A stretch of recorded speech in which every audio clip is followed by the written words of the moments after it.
Hey everyone, it's Joe Rosa here with CEO Mindset, and I'm excited to have our guest here today, Jose David Figueroa.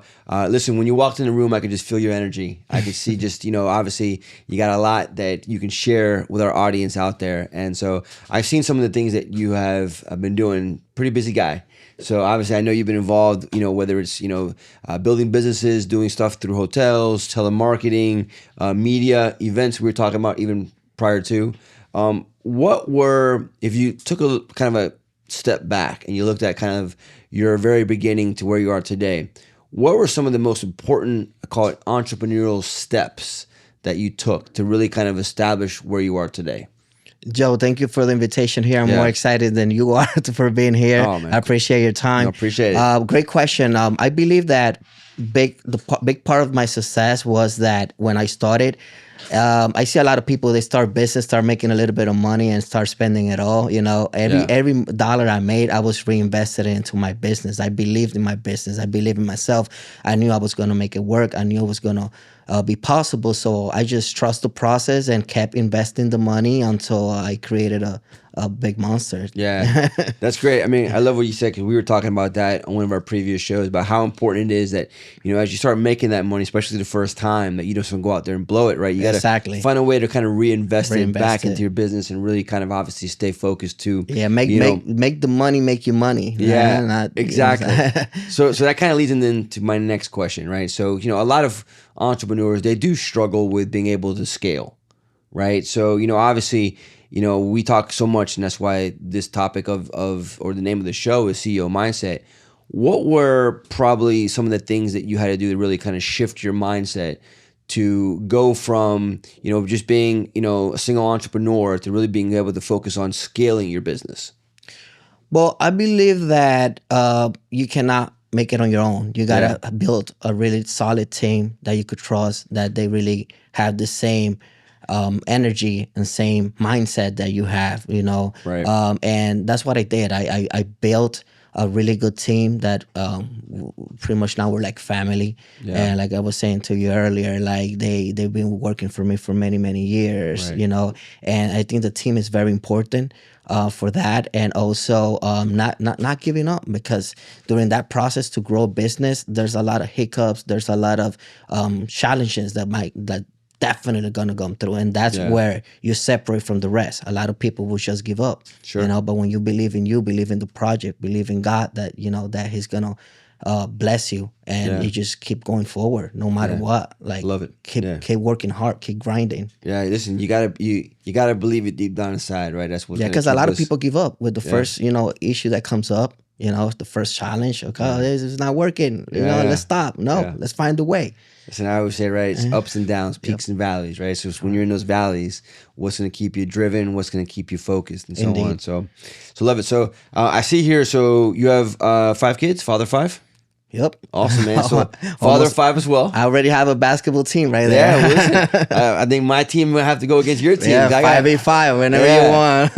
I got 5. How many? You got girls, boys? What do you have? I have 3 boys, 2 girls. Okay. There's so many that I gotta think. Sometimes they ask me, how old are they? Wait, let me think. I always feel like I'm on the spot too, because I have 5 as well. So I have 4 girls, 1 boy. But then they'll ask me about like ages and birth dates, and I'm like, let me think about that, because God forbid you get one wrong. All the time. Yeah. All the time. Yeah. Well, so I'm looking forward to kind of hearing your answer on this one. So, because I know I struggled when I first started, obviously, as we were, kind of building not only our business, but building our family as well. Correct. How do you, what do you do to kind of maintain that balance that's, to me, so important to be able to have when it comes to, obviously, your business and family? I say it's like a strategy that you have to build, and it's a teamwork between you and your wife or significant other, right? Right. I gotta give a lot of credit to my wife. She helps me a lot with the kids.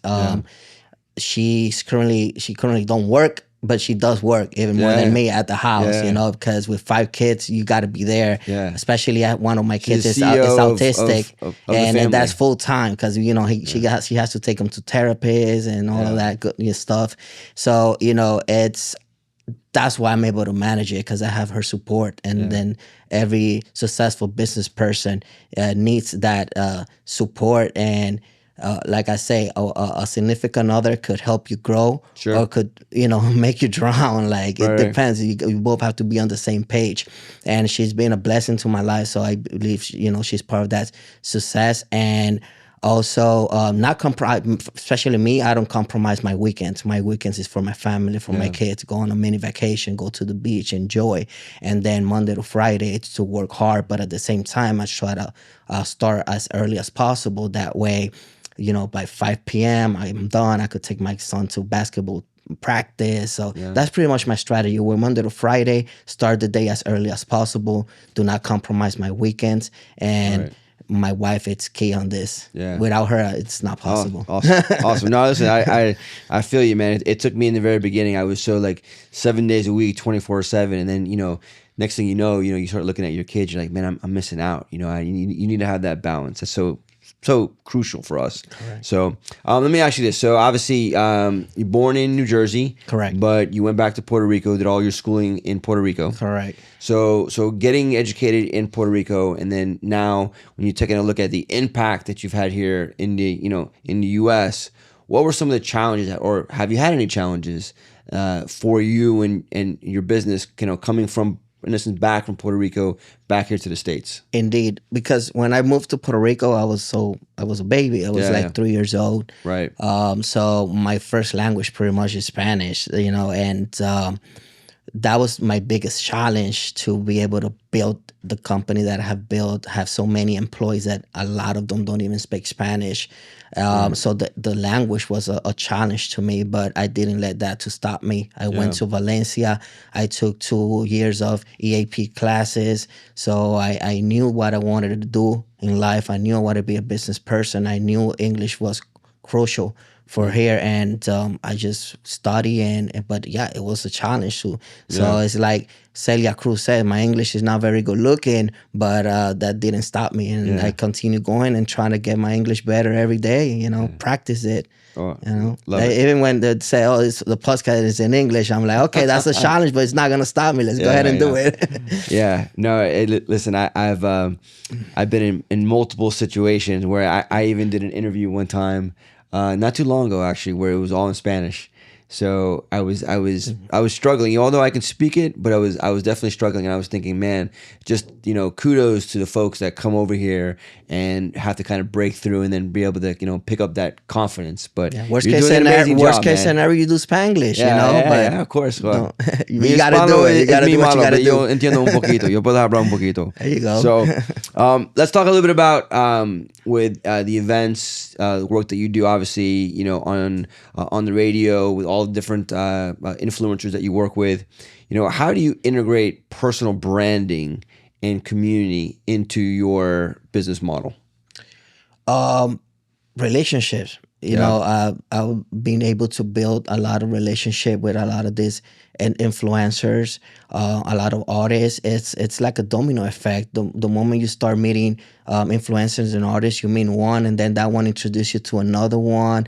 With the events, I get to hire a lot of artists, and most producers like hire an artist, and they will deal directly with the manager. Yeah. And the contact number they have is the manager. I've been blessed that all these artists get to meet me. They talk to me for a while, and they're like, "Oh man, you cool. Let me have your number," and they will text me, they will call me, and we have built a friendship. Yeah. That it's very nice, and that's good, because I believe that when you have connections, money is good, but connections sometimes even better. Yeah. And I've been blessed with that. I have met a lot of good people, a lot of influencers, and a lot of artists, due to the fact that I own the radio station, do a lot of concerts and festivals. Yeah. And it's great. And it's very important for business success. Yeah. Tell the audience a little bit about, your business and your business model, because I know we're touching a little bit about, obviously you work with influencers radio, so you own a station. Correct. Talk about that and Well, it's crazy because I started when I was 19 years old. I started as a sales agent for a call center. Okay. And I've always been very positive, and I got the job because it was just a one question thing. Why should I hire you? And I was like, well, who's your best sales agent? Like, what doesn't matter what is his name? Oh, it's Alex Uwere. All right, Alex Uwere. Then now I'm gonna be the top seller. Yeah. Like, and we're like, oh, I like your attitude. You're Yeah, of hired, and that course. was it. So I started as a sales agent, and then I became a manager there. And it was funny because I was like telling the owner, listen, put me as a manager. He literally laughed because I was like 18, 19 years old. Yeah. And I used to wear this big baggy clothing and stuff. And it's like, and there were people working there in their 40s, 50s, 30s.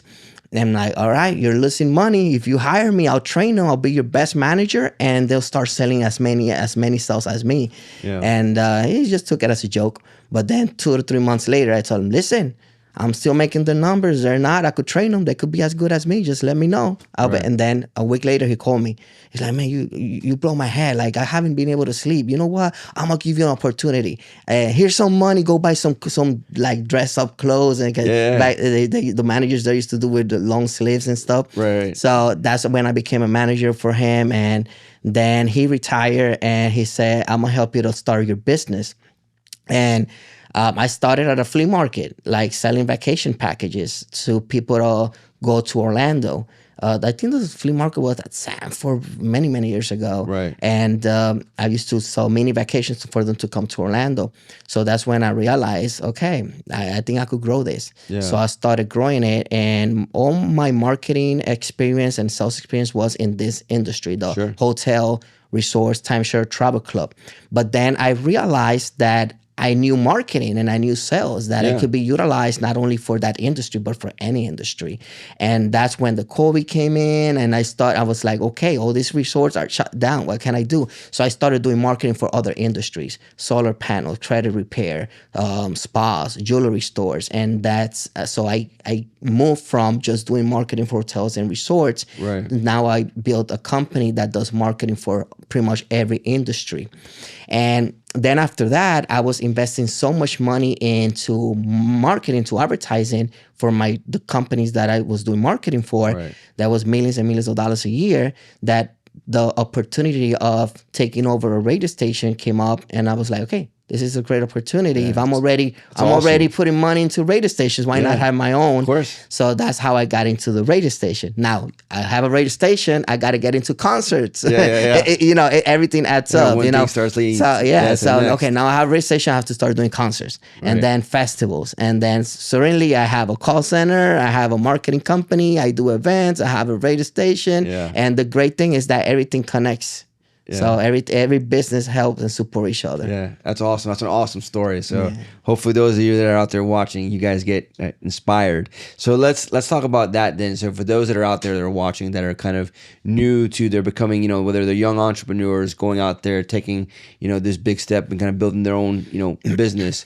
A lot of folks naturally, I think it's just human nature, right? We all want, like that magic pill where everything kind of happens overnight, right? We want the fast track to success, and they don't understand kind of like the long-term commitment. Correct. What piece of advice would you give to folks that want things so quickly? But we all know in reality, right? Yeah, it's like the saying, there's no shortcut to success. Right. There's Amen not. to that. Yeah. There's no shortcut. You got to work hard.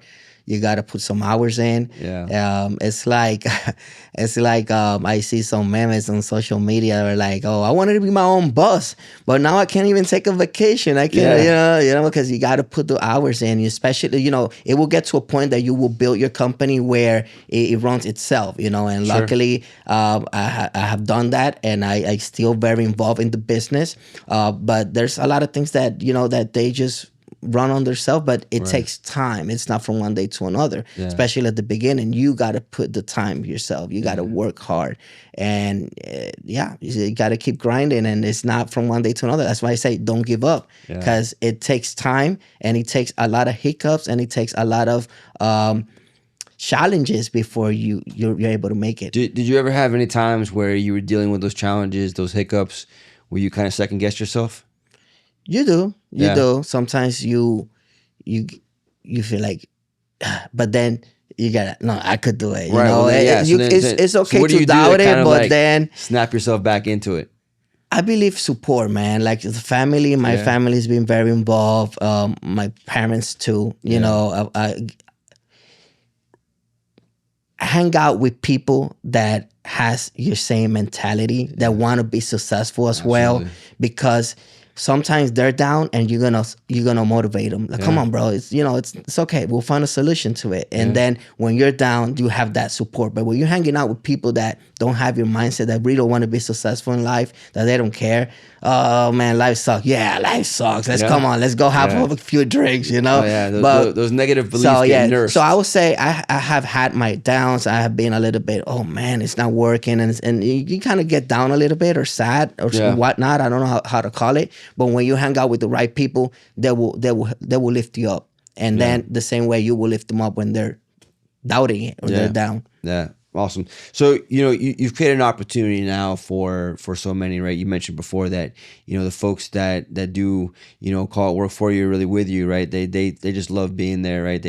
You've created an unbelievable culture. When you look at we talked about this before on other episodes, the importance of kind of creating like a legacy, right? What kind of legacy do you want to see that you're going to be able to create for yourself? Well, I have 5 kids, and I want them to learn from me that you gotta stay humble in life. You gotta work hard for what you want. Right. You gotta never give up, and that's what I want to teach them, and that's what they see. Especially, for example, the way I treat my employees, that they're like family to me. That my doors will always be open for them, regardless how many managers are running the operation. Yeah. They always have doors open. They could come and most of them have my phone number, my cell phone number. Not all of them, but most of them. And whoever wants it, I'll give them out. And I treat them like family. And I'm always doing like contests and doing gifts and events and stuff like that. So I want to build a legacy where I want to inspire my kids, and not only my kids, anyone, that it is possible, that don't give up, that treat people with respect, like, and don't feel that you're superior than anybody else, and stay humble and make money, but stay humble and family first. That's it. Love it, man. That's the most important. Family first. To me, family is first. Awesome. So let me ask you a final question here for you then. If you had the ability to go back in time, travel back in time to when you first started, what would be the number one piece of advice that you would give your past self? I would say, don't give up. You're gonna make it. All right. Yeah, and work hard. That's the key, man. That's the key. It's like, it's so simple, right? I mean, like, I think so many folks out there, they overcomplicate it, but really, like, the formula for success is just so simple, right? Just don't give up, believe in yourself. I tell my wife all the time, I got the secret. Yeah. That's why I have the secret. And what is the secret? Be positive. Because it's like the book The Secret. If you're always saying, "Oh, it's not gonna work," it's not. You're attracting all that negativity. Absolutely. So key is be positive. Work hard. Understand that it's not gonna be easy. It's gonna take time. Yeah. Have your money. Invest your money to make more money. Don't burn the money. It will get to a point that you're gonna have so much money. It's like the Robert Kiyosaki is like actives and passives. Build so many actives, and then you're gonna be able to enjoy with your passives. But I see young entrepreneurs, they're starting their business, but then the first thing they do is they go spend $2,000 on a purse or whatnot. And I have done it. I'm not gonna say I haven't, but once you already are strong enough financially to be able to maybe do it here and there, but the key is put your money to make more money. Yeah. Yeah. Awesome. Well, listen, we appreciate you having time to kind of be here today on the show. Love having the opportunity to chat, and definitely want to follow up sometime. Indeed. It was my pleasure. All right, man. Thanks Thank a lot. you. You got it.